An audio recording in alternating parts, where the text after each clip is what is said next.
Let's see, just a moment.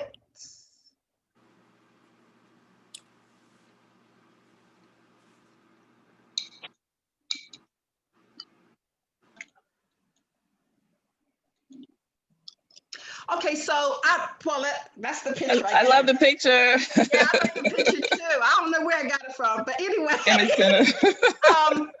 But anyway, we are very blessed tonight to have a Paulette Williams that will be speaking to us this evening. And Paulette and I have probably been knowing each other for over 30 years.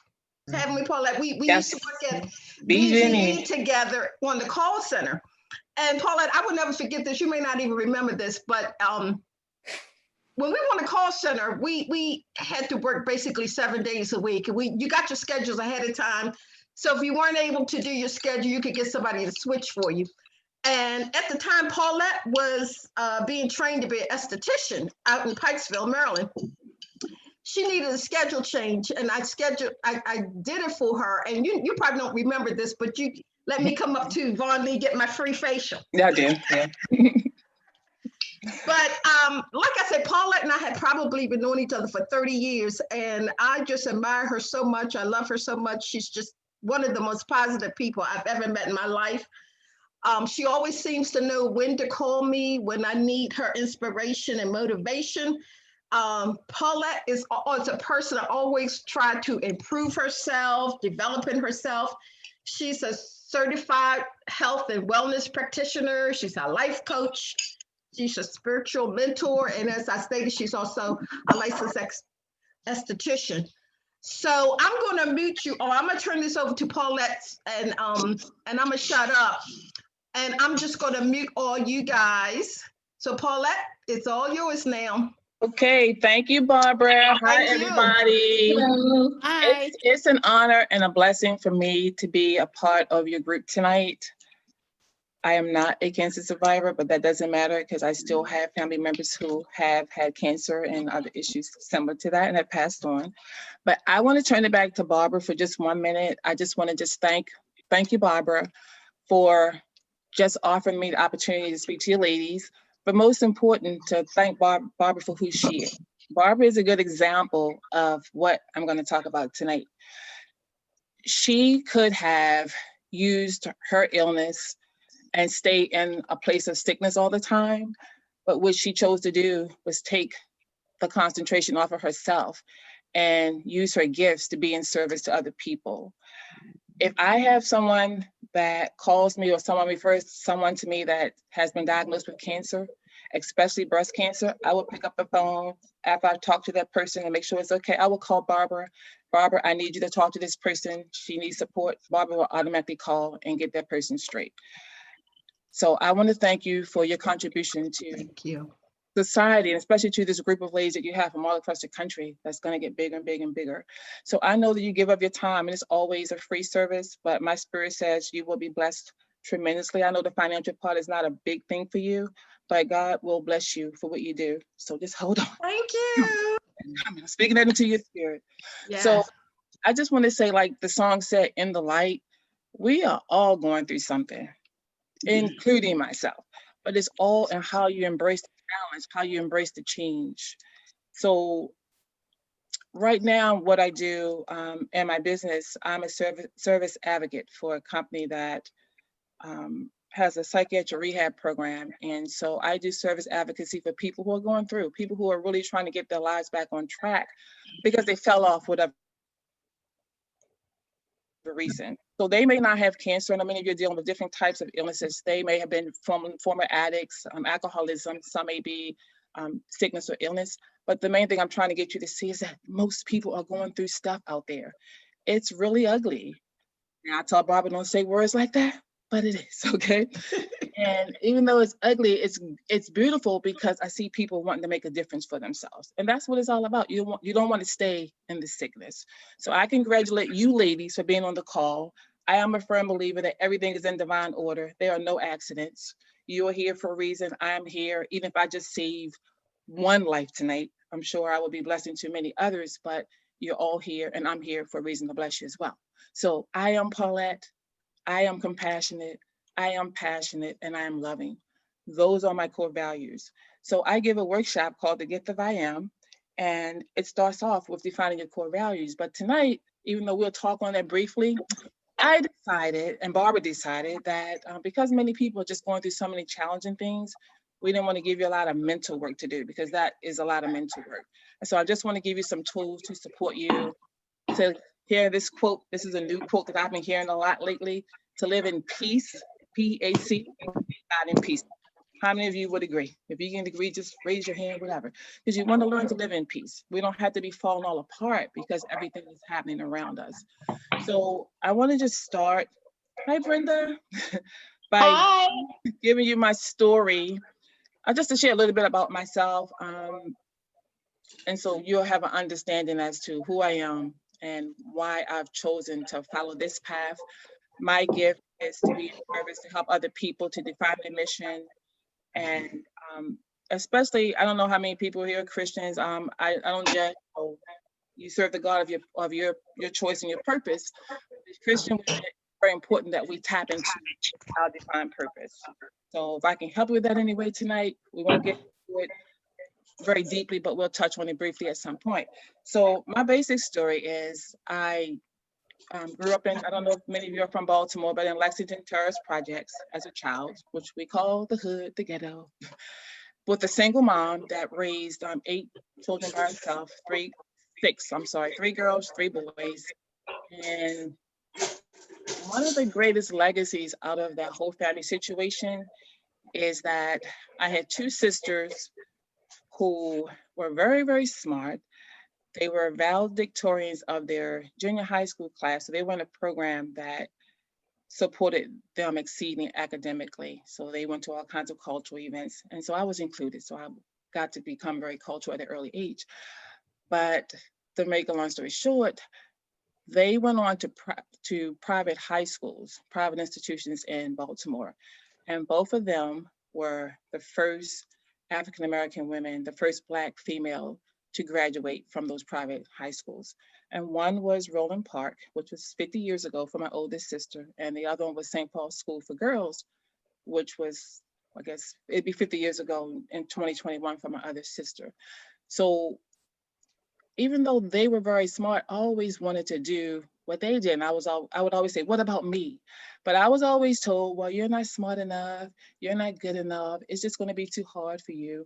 And I would always try to tell my mom, like, well, if you challenge me, maybe I can do better. I knew I could do it, but I wasn't being challenged. So I would go to school and play and just act colorful, act crazy. But I was never good enough. But the greatest thing out of that was because of who they were, they paved the way for so many other Black females now to be able to go to these schools. And I would hear stories about the racism, the prejudices. And my oldest sister would always say, it doesn't bother me.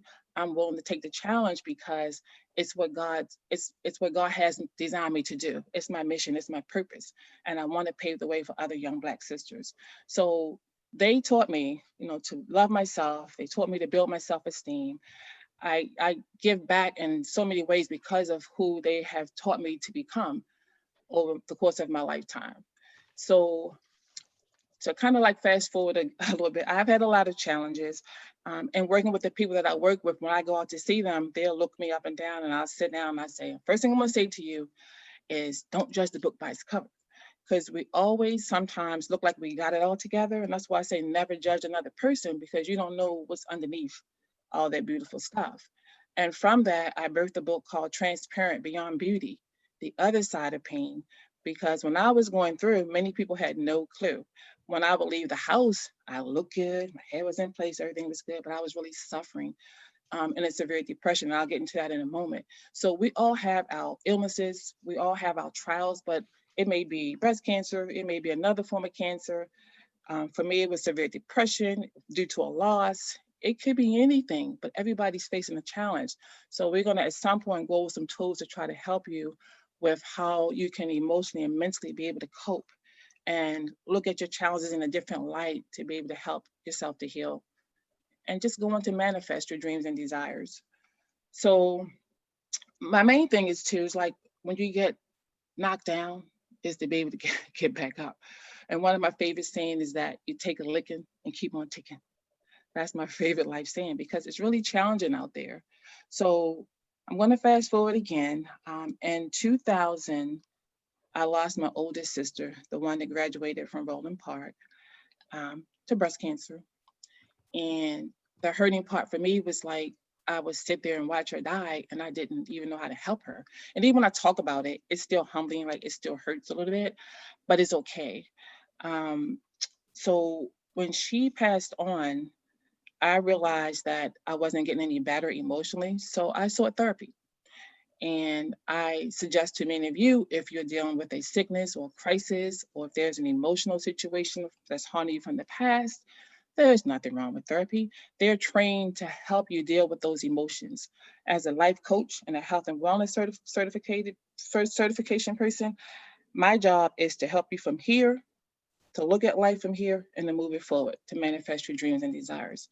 So don't sit in silence and suffer when there's so many tools out there that can help you. So I decided to go in therapy after 6 months because I wasn't getting any better. And that helped me. So I was able to move on. But when she passed, I was like, where did she, this was like the first death for me, really, like, where did she go? It was just such a shock that I was in shock.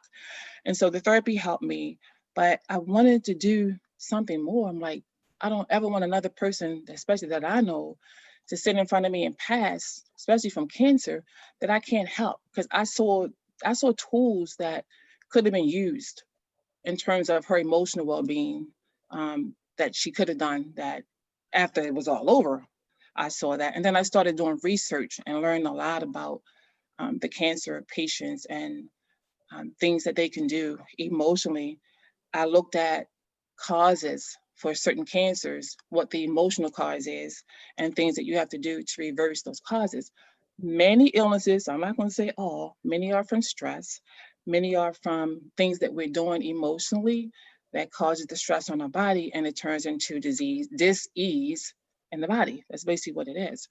So fast forward again, I lost a brother years later to cancer. And my brother was mentally challenged all his life. He was 67. So we were always taught that he did not understand us. Today, they probably call it ADD. They don't call it retardation. But because that's what he was told he was, and he was put into an institution for that, that's what he became. But I would always watch this person that like wanted out, like knocking on the door, like, let me out. He wanted to do things that everybody else did, but he was always told he couldn't. So when he was diagnosed, I thought that was the most unfair thing. I'm like, God, he has never done anything wrong. He's mentally challenged. Like, why? When even my sister passed, I started questioning, right? But with my brother being in the hospital, I went to see him. He had pancreatic cancer. And so I didn't know he understood me until he was on his deathbed. So I would stay at night and then go to work during the daytime because I worked in the area. So I would talk to him and he would either shake his head, I say, shake your head, yes or no, when I ask you a question. So I said, are they telling you that you're going to die? He shook his head, yes. So I said, do you feel like you're going to die? He said, no. I said, do you feel that God wants you to die? He loved the Lord. He would go to church. He would testify. So I knew he knew who God was. And he said, no. So after all my research, and my other sister was still living, who was the greatest, best mentor in the whole wide world. She's been into wellness all her life. I said, so here's the deal. From now on, you have to take your medicine and do what they tell you to do, but in your mind, do what we tell you to do. They told my brother he would make it out of the hospital. He would probably die like within 6 weeks to 3 months, not even that long. So we work with him emotionally, and I told him, I said, well, if you don't feel God's calling you home, then you're not going to. I know he said, they say he's going home. He wants to go home. So I say, which home are you talking about? Home or heavenly home? He said, I want to go home. So I say, well, you're going to go home. So we got him out of there within no time. I really feel like if he wasn't mentally challenged, he probably would have made it through. But he lived a whole year beyond that, just using tools and mindset and principles that we were like teaching him. Diet probably wasn't the best because he lived in like a one of those assisted living places. But just to say that even using some of the principles, even after they diagnosed him and told him he wasn't going to live, sometimes people plant seeds in your head. And if you believe that, and that's what your thought patterns become, then that's what you do. So we helped him to reverse that. Anyway, he lived on to to live a year longer. And right after that time, I was working at Von Lee, but an opportunity came up for me to develop and manage an imagery node center at the University of Maryland. And it was a center to help cancer patients with their image and self-esteem while they were going through their treatments. So they wanted me to just do like clothing, help them to look good. We did hair, we did makeup, we did facials. But what I was seeing was that most of the patients had underlying emotional issues. That was really the main problem. So I had a little private room, and we did wellness workshops. I had a whole committee where we did wellness workshops, or professional people come in and do wellness and healing, things like that. But when I would talk to the breast cancer patients, including my sister, 95% of them told me the same story. And if I ask a breast cancer patient that now, they says the same thing. And I would say, like, what are you doing, or what do you feel that may be the underlying cause of your illness? And they would say stress. I'm like, what kind of stress? And it was usually about a relationship. It was either my boyfriend is like overbearing, it's just too emotional stress, or my husband, or I'm overbearing with my kids. I'm having to take care of my family. I'm just nurturing everybody. It was a nurturing issue, or it was usually an emotionally abusive type issue that was hitting, and nobody knew that this person was going through that stuff. So, and they would like break down crying, and which was good because it all would come up. So one of the things that I learned in my research, and from other things that I researched, was that there are, even for breast cancer, that's the emotional cause for many. I'm not saying for all people, but I'm going to say 95% of people that I talked to had the same story. So at that point, they had a choice. You have a choice to either start nurturing yourself, make you priority if you want to live, or I just say you want to live or you want to die. This is why I want to live. So if you want to live, that means you got to shift gears and start taking care of yourself. Those people are going to be fine. You're fighting for your life. So at that point, you have to just hone it on in and do things that you need to do as far as your diet, physical, as far as your emotional well-being, and start nurturing. You come first.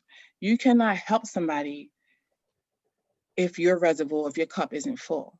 Because if you're giving from what you don't have, you're depleting from yourself. So I always tell people, take care of yourself first. I'm learning, I'm speaking to myself too, y'all, okay? So don't think I'm preaching to the choir, I'm speaking to me too.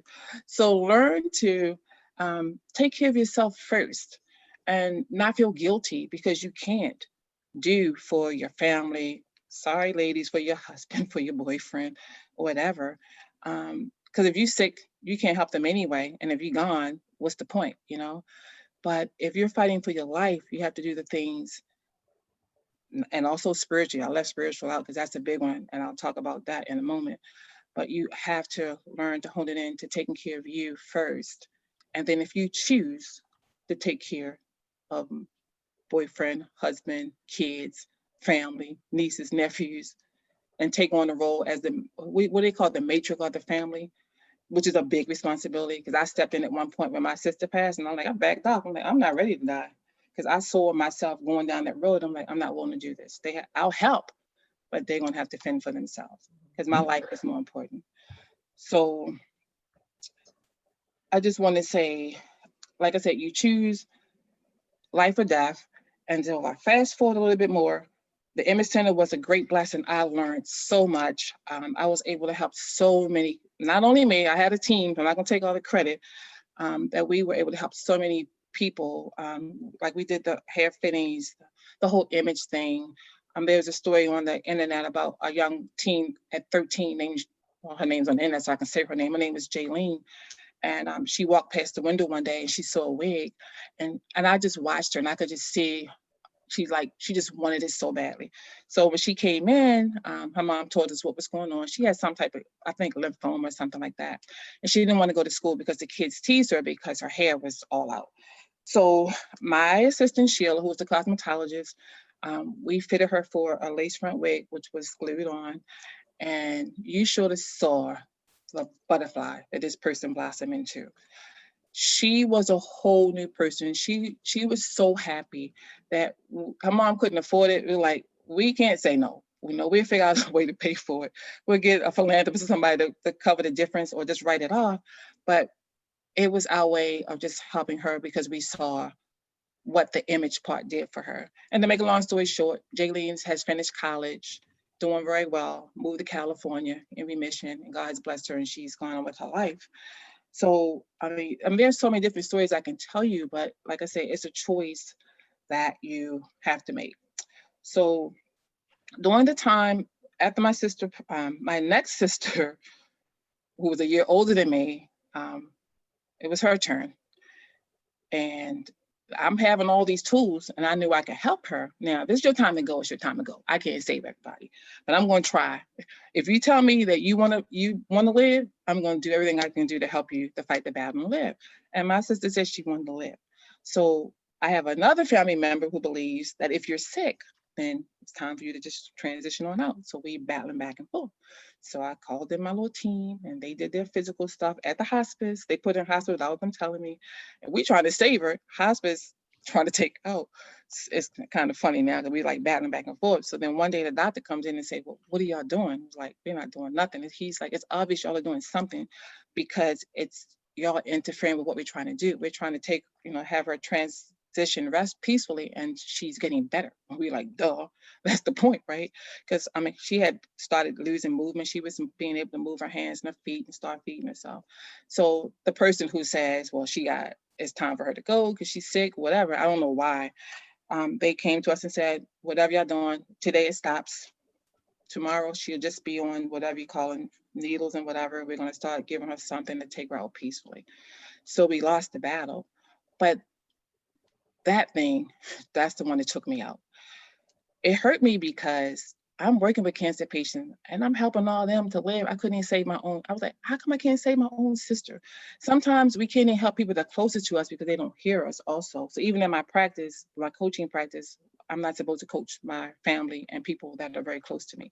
Because usually if your life isn't up on the mountain, like heavenly, even though you have the tools, many times they're not going to want to listen to you, even though you can help them.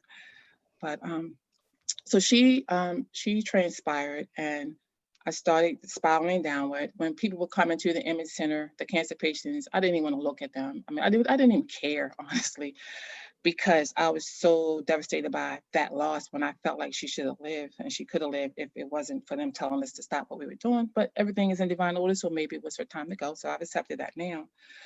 But after she passed, my best friend that I was dating 6 months later passed. So by then I was already starting to transition out of the image center. I knew that I was going to go. What was coming down the pipe, I agreed not to.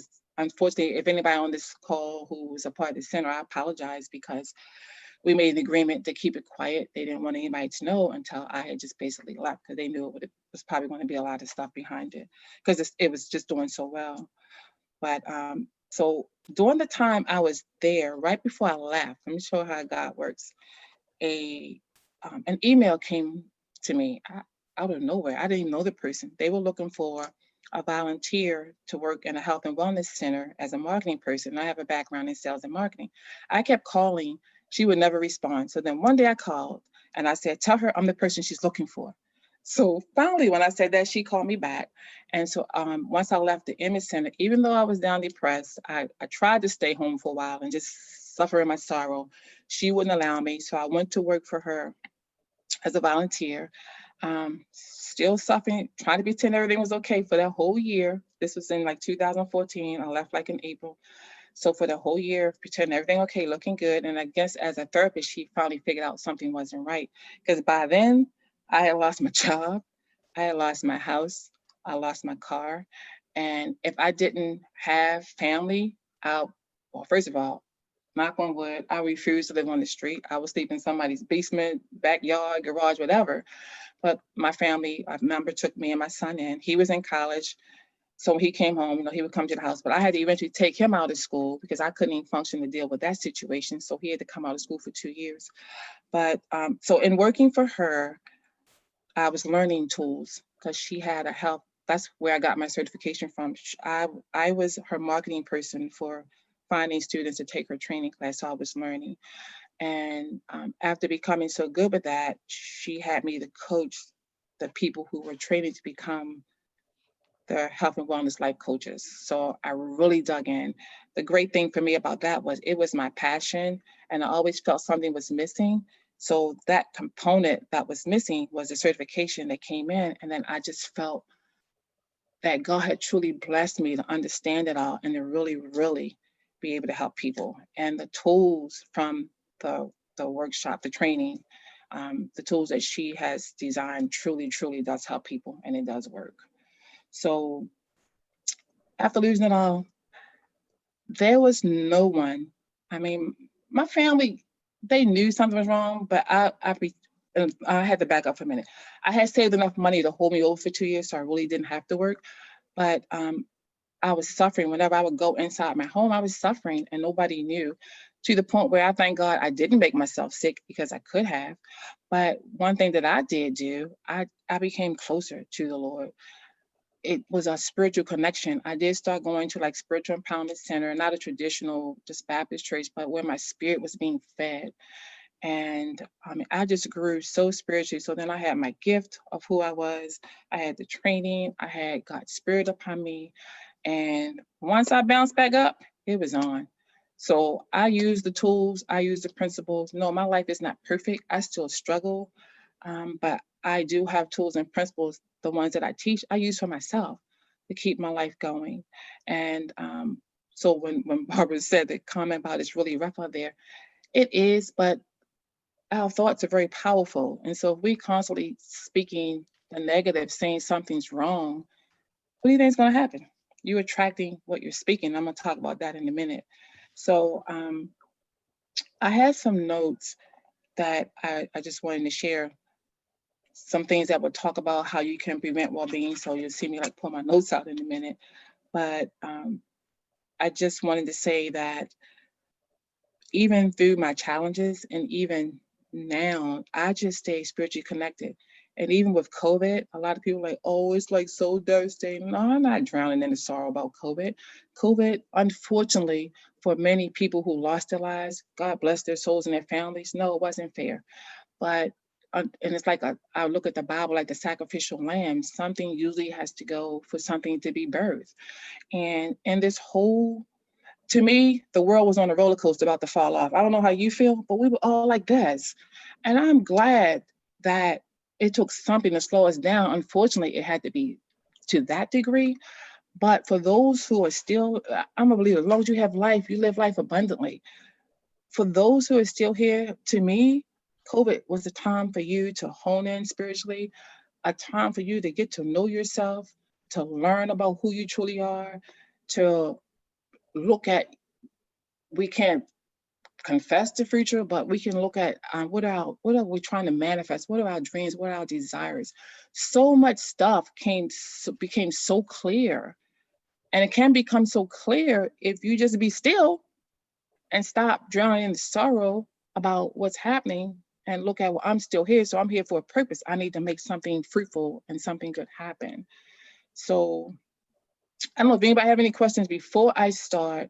We'll do like a mini workshop to give you some information that will help you to like shift your thought process, some things that I can share to maybe show you, like some of you probably like, oh, well, why are you still suffering? So my question is going to be, you don't have to pull out a piece of paper or anything like that, but I'm going to ask everybody on this line this question, and I want you to think about it in your head. And then if a couple you want to share, fine. My question to you is, who are you? In 3 words, 3 adjectives, who are you? Just think about it for a minute.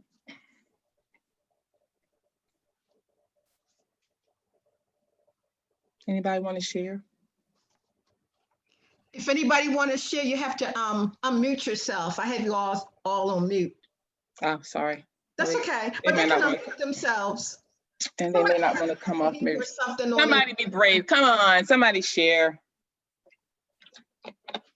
I gave y'all mine. That's not fair.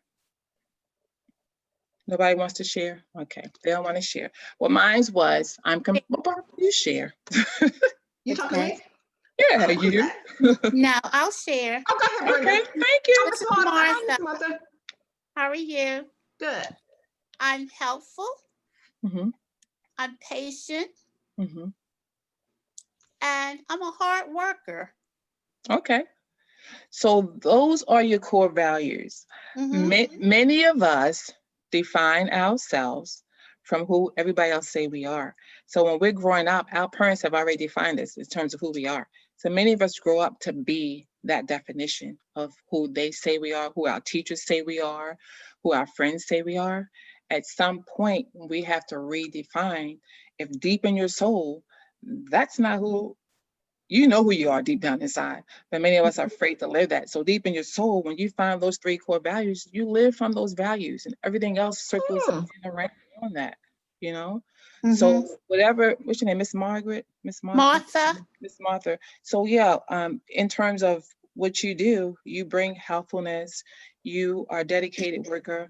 You create a future around that, and whatever you do, you bring that to the table. And you'd be surprised at how easy things become because you're in these situations, you're trying to figure out, well, how do I act here? How do I act there? How do I be here? No, this is who I am, and this is what I bring to every situation. I'm compassionate, I'm passionate, I'm loving. My son, like you crazy. You say you crazy. How can you always be compassionate? How can y'all be loving in this crazy world? Well, it works for me because that's who I am. I'm not Right. trying to be who you want me to be. Sorry, you know. I love people. I love the spirit of people. He's like, you don't even know that lady. How you gonna tell me you love her? Well, I don't know. I just love the spirit of her. Oh, they got a mean spirit? No, I don't. I do to a degree, but I Mm-hmm. bring that and you bring your gifts to Mhm. whatever you do. And be conscious of it and just see how it works for you. Okay. Okay. Thank you, Paulette. Oh, you're welcome. You're Thank welcome. you. Because You're yeah, welcome. yeah, because I So think mhm. so that's this beginning of the workshop. From the workshop, we do other things. Maybe at one point I can come back. And then once you define your core values, your purpose, your vision, and your goals, you can also do a vision board from those. Many times people do vision boards, they just sticking pictures on the board. And so you have definitive things that you can start cutting out in terms of what you know you're desiring to manifest, okay? So I just want to just do one example so you can get an idea. So hopefully if you didn't do your three, that you'll do it before tonight's over. Um, and so I just want to shift gears and talk about a couple things that it says like what prevents well-being. One of the main things that prevents well-being, voila, is our thoughts. You heard the quote, thoughts are things. What you think about, you bring about. And what's the other quote? Your mind is powerful beyond measure.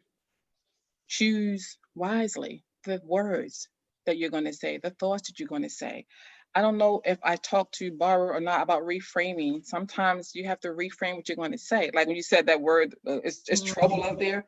No, rephrase it. Yeah, it's challenging. You know, it's better than it's trouble. It's challenging.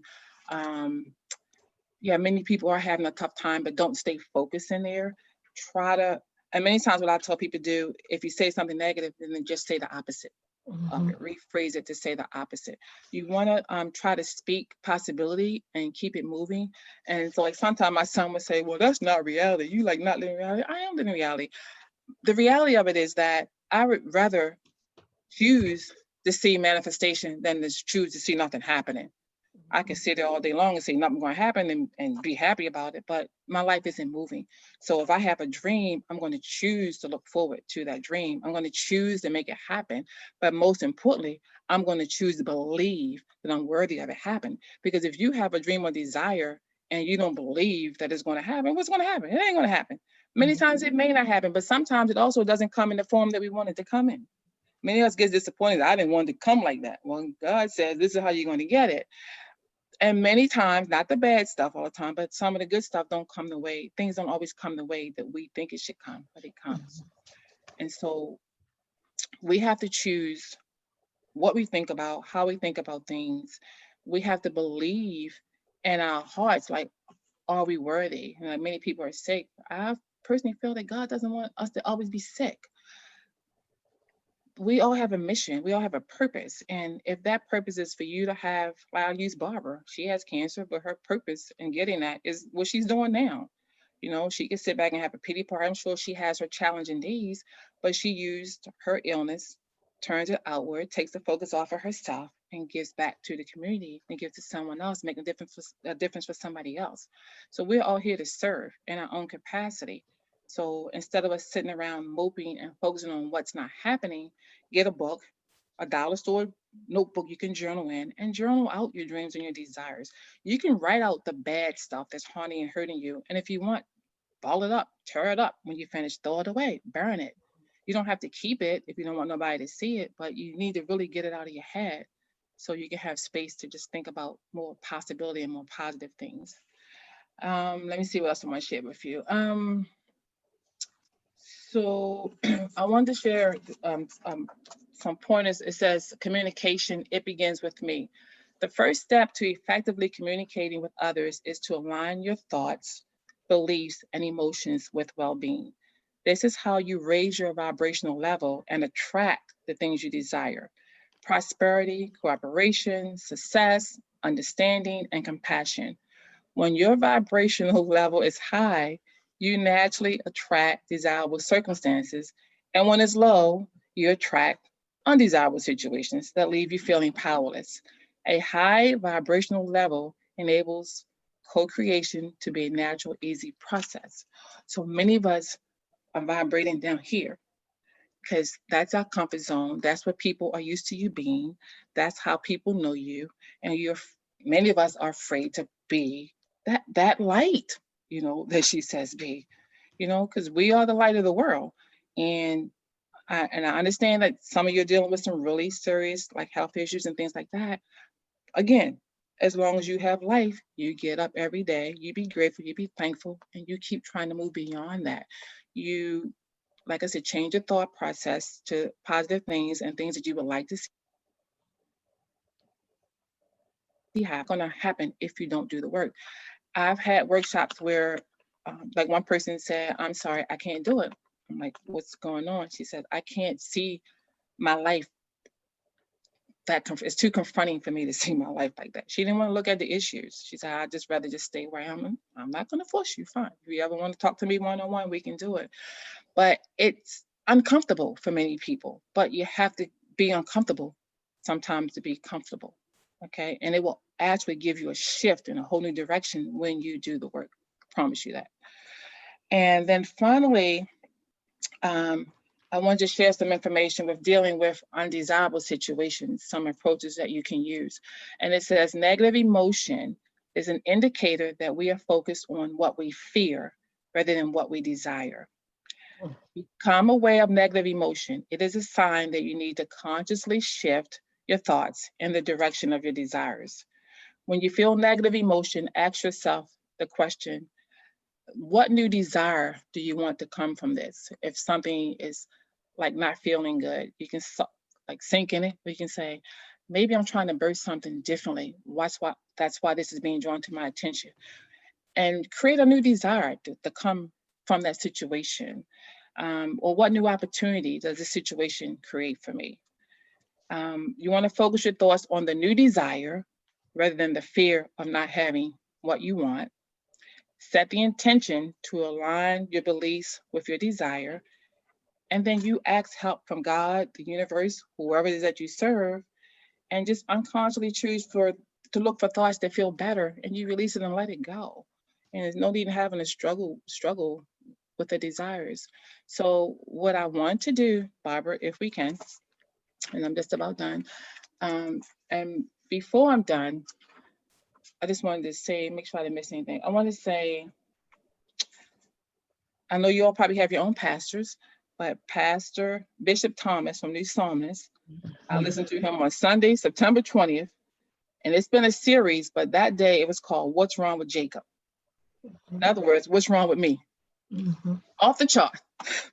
So if you want a true blessing and you want to really look at your situation deeply, because he's a very spiritual, not that many of them are. And he's also a therapist. He's not afraid to go there. He goes there with you, okay? So if you want a free therapy session for an hour, you can listen to that. I promise you, it'll be a blessing in it.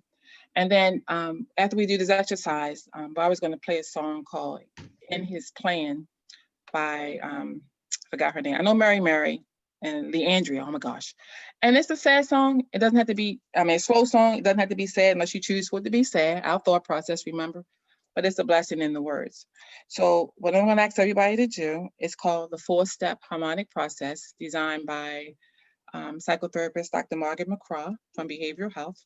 She's also a licensed social worker. And it's designed for you to choose a desire, something that you're desiring to happen that makes you feel really, really good. And then once we choose a desire, we're going to look at what you can do to make that desire happen. Then we're going to show you, I'm going to show you how to just put really, really good positive energy around that and let it go. You can do this with anything. If you're in a situation where you're starting to feel negative and then it's kind of like sunken in, you can just pick something like a vacation you went on, anything like that, and just work it through your mind to help you to come back to a feel good moment. So I want to ask each of you to just close your eyes for me for a moment. I'm going to close my eyes with you as I go through this. And I just want you to breathe. Just breathe. Just focus on your breathing. Many times we forget to breathe, just breathe. Feels so good to take time out and breathe. Just hear your breath, breathing in and out. Then I want you to take a deep breath in, through your nose and blow it out slowly through your mouth. And then I want you to take another deep breath in and blow it out slowly through your mouth. And this time on the breath, I want you to take it. Deep breath in really, really hard and blow it out through your mouth as hard and fast as you can. So I want to hear some. And we're going to do it one more time. When I say go, I want you to take a deep breath in as hard as fast as you can and blow it out as hard as you can. Ready, go. Okay, so keep your eyes closed. And as we come into this moment, I want you to think of a dream or desire that if you achieved it, it would feel so good. Think of a dream or desire that would make you feel so good. I'm just going to give you a few seconds to come up with something. Now I want you to look at what would it take for that dream or desire to come true? What support do you need? What tools do you need? Is there money involved? What is it that you need to make that desire or dream come true? And then I want you to just imagine that it's come to fruition. You did the work. It's now happening. And just sink yourself in how good it feels, the feeling of you making that accomplishment. And you can now, I don't know if it's support yourself, support your family, you're well, whatever it is, it's good, it's working. And so I want you to go into a grateful moment just to be thankful to your God for allowing that to happen. Just go into a grateful mode, and you can put prayer around it. And your gratefulness, you can just trust and believe that you are worthy of that happening. You are so grateful that you were able to manifest that. So put a lot of sacred energy around it and just sink in that feel good moment just for a few seconds. And then I want you to just release it. Dear God, I release it in the universe. I release it out into the universe, and praying that it's fruitful, it's grateful. God, it be your being or your way, whatever fruition that you wanted to come in, I'm grateful, I accept, and just bless it with sacred energy. And when you've done that, just be thankful. You can open your eyes.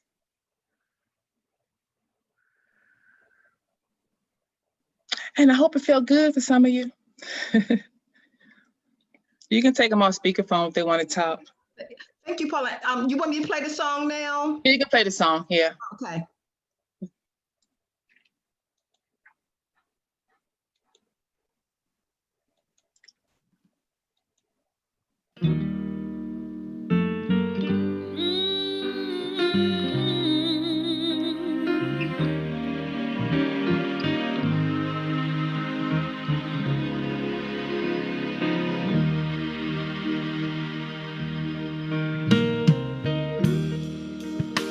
Can I be honest?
Ladies, the last thing I leave with you is Jeremiah 29:11. When you get some time, I want you to read it. Be well. Thank you. You ladies Thank can you. unmute, you ladies can unmute yourself if you like. Thank you. You're Paulette, welcome. first of all, I don't even know how to thank you enough for spending time with us this evening and sharing this. This group is not just for cancer patients, it's for basically it's created for any Oh, woman, cool. single, Going through. Okay. going Good. through, so we can get through this time together. So Okay. it's not just cancer patients or patients Right. with illness. Some of the people in the group I don't even know. So Okay. That's okay. But That's it's a okay. Facebook group. And Paulette is so right when she was talking about Bishop Thomas. I listen to him on Sunday mornings too. And sometimes I post his service in the group. And he also does a prayer call on Tuesdays at 7:00. And I posted that in the group as well. Paulette, I don't even know where to start.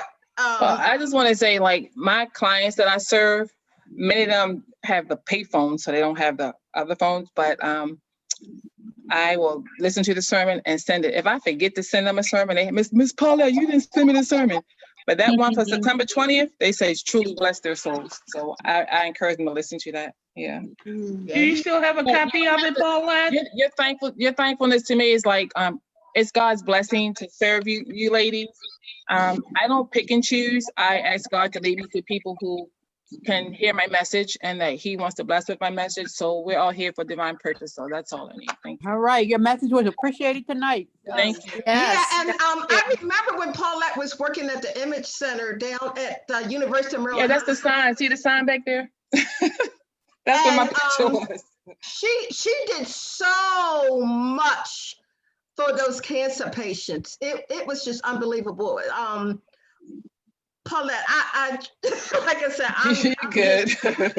I really don't know what to say, but you and I You're good. connect because we both know how important it is to serve. Yes. Yeah. It is, and I realize that, and I appreciate that, and I've been knowing that for all my life. But as you stated, during this time, it is time for us to sit still. And for me, I'm trying to figure out how God can use me more, because I really want to go global. Not for money, but just to impact the world in a bigger Right. way. You will.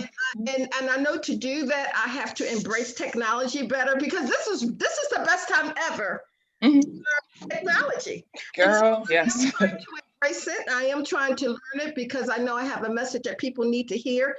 And with my laughter yoga, that's what I want to share. But I'm not going to get into it. I'm going to shut up. And I'm sure some of the ladies probably, if anybody would like to say anything, thank Paulette, or have any questions. Yes, Miss Palmer, we're waiting for you to be quiet. Sorry, guys. You go, Karen. Uh-oh, Barb. Let the other ladies go, but I do have something I'd like to say. Sure. I'm gonna be a good co-hostess.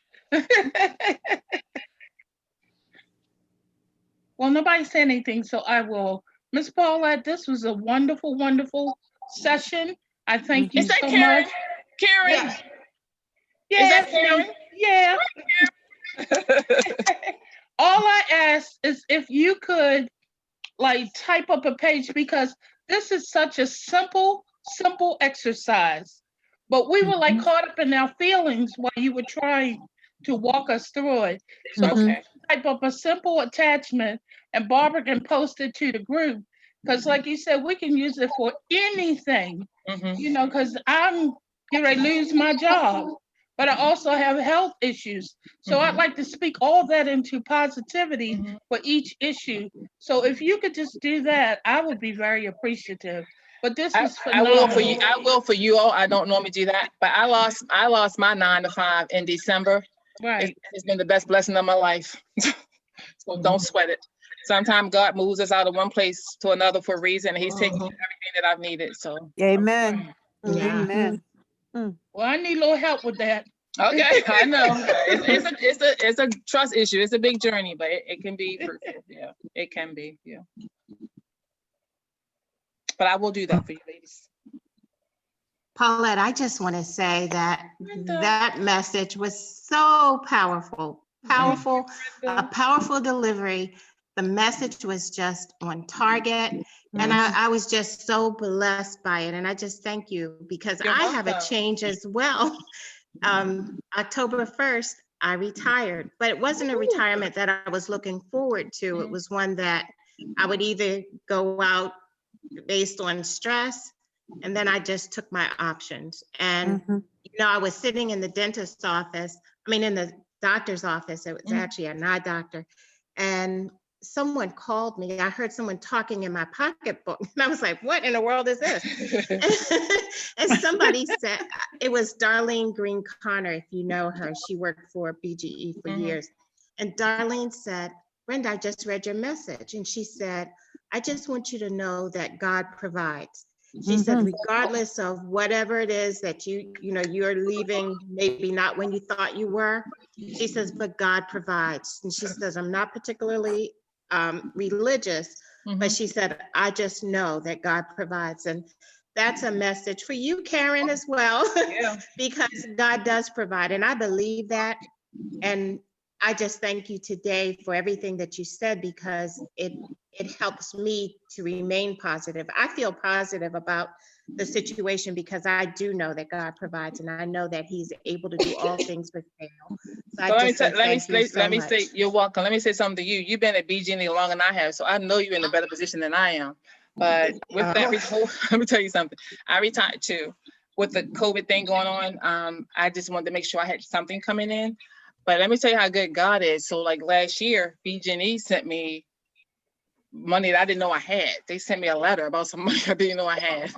So you had a choice to either cash in on it, it was retirement plan, or roll it over. Nice lump sum of money. God provides. That's all I'm gonna say. God Absolutely. provides. And He You're in a does. good place. You're He good. does. You're good. I Don't even worry about retired. You're good, Brenda. You're really Yes. good, and you are so Yeah. talented. And Yes. when She I good. left BGE, when I retired 3 years ago, I wasn't in a financial place to retire, but I knew Amen. God wanted to use me more. So I just left because, none of us, and now, we don't know how long we're going to be here. And it's important to share our gifts with others. Yeah. And God has truly provided for me. And also, you have to learn how to do things in fear. Most of the stuff I do, I'm scared to death. Yeah. Yes. Just do it. Yeah. Yes. Like the song said, Barbara, Yeah. it's not what we can't focus on what it looks like. Most time it don't look good. You just gotta do Yes. it. Anyway, Yes. Right. Yeah. Right. And when it goes the way you don't intend it to go, you just chalk it up as a lesson and move. Yeah, move on. Create Yeah, something ma'am. else. Yep. Yeah. I think we do better in fear, you know what I mean? Because it's hard. Yeah. And we learn, you get confidence for working things out through fear. And people think like what me and Barbara do, like it's easy, and it is easy because we do it. But I don't know about Barbara, but right before I come on all the time, there's this nervous Lord like thing going on. So I mean, there's a little bit of fear that shows up even in public speaking. But once you get into it, it just goes away. But you got to embrace the fear and just keep doing it.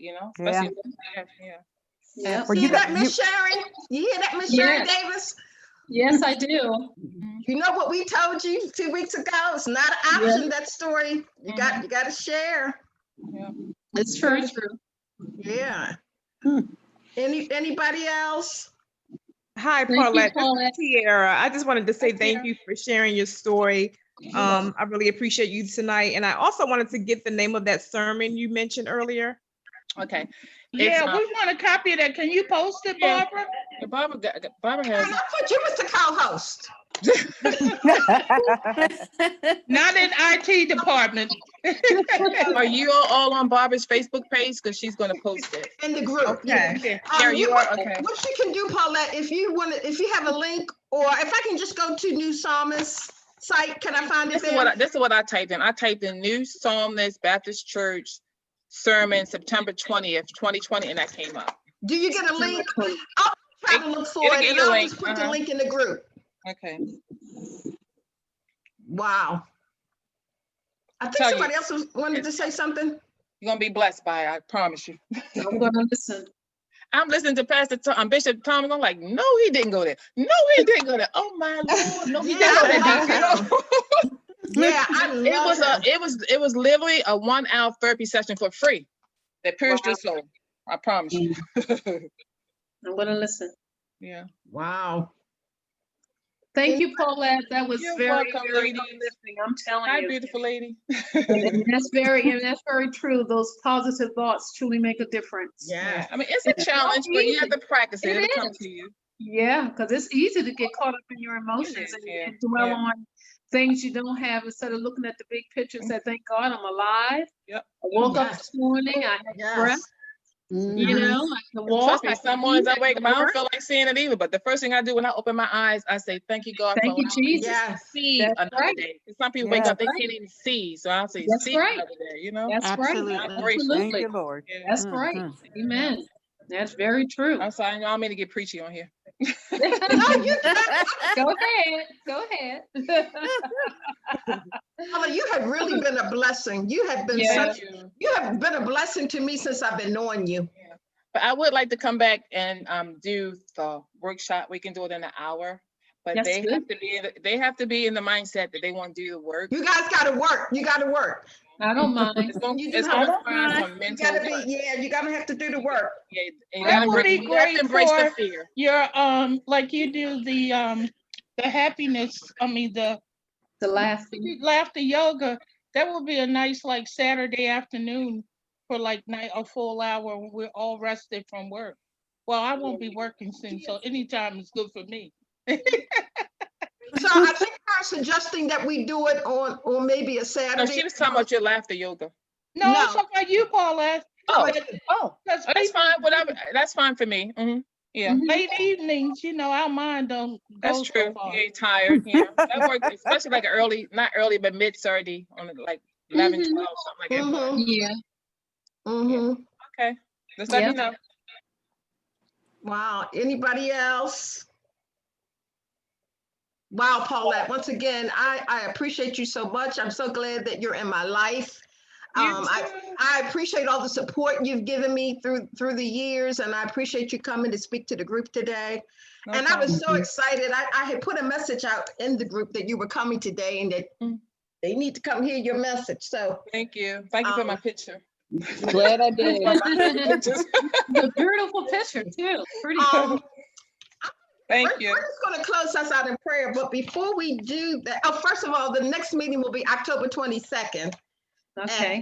And, October 22nd at 7:30. And I had requested you ladies to send me your email address and your contact information because I'm in the process of making a contact list for the group. So we will have each other's email address, telephone numbers, and a contact emergency number. So if you guys can send that to me ASAP so I can get that list finished, I would appreciate it. And the other thing I'm going to do, you guys are going to get an email from Zoom saying that I want to chat with you. It's not Flemish, it's real, it's for me. And I'm doing that to make it easier for me to set this group meeting up. I'm going to set it up so it will just pop. You can put it on your calendar. It's going to be the same meeting ID. It's going to be a recurring meeting. So you guys won't always have a different meeting ID. Oh, I do want to say a couple of things. We have one of our fellow members. She lives down in Louisiana where they're about to get part of that storm. Her name is Natasha. And I guess she's getting ready for the flood because she was supposed to be on here tonight. She's also a breast cancer survivor. But she got this message on her phone last night from the National Weather Service. It says a storm surge warning is in effect for this area for the danger of life-threatening flooding. This warning is issued up to 36 hours before hazardous conditions begin. Urgently complete efforts to protect life and property. Follow evacuation orders if given for this area to avoid drowning or being cut off from emergency services. Can you imagine getting a message like this on your phone last night? Wow. So I'm sure she's probably trying to get ready for that. wow. Brenda, when you pray us out, we need special prayers for Natasha. Is there anybody else? Kern probably want some prayers for her health and for her about to lose her job. Anybody else need any special prayers or special concern that Brenda can pray about? I would like us to Is that Rhonda? retreat. Which Rhonda? It says Brenda. Was somebody anybody else need a special prayer? Okay.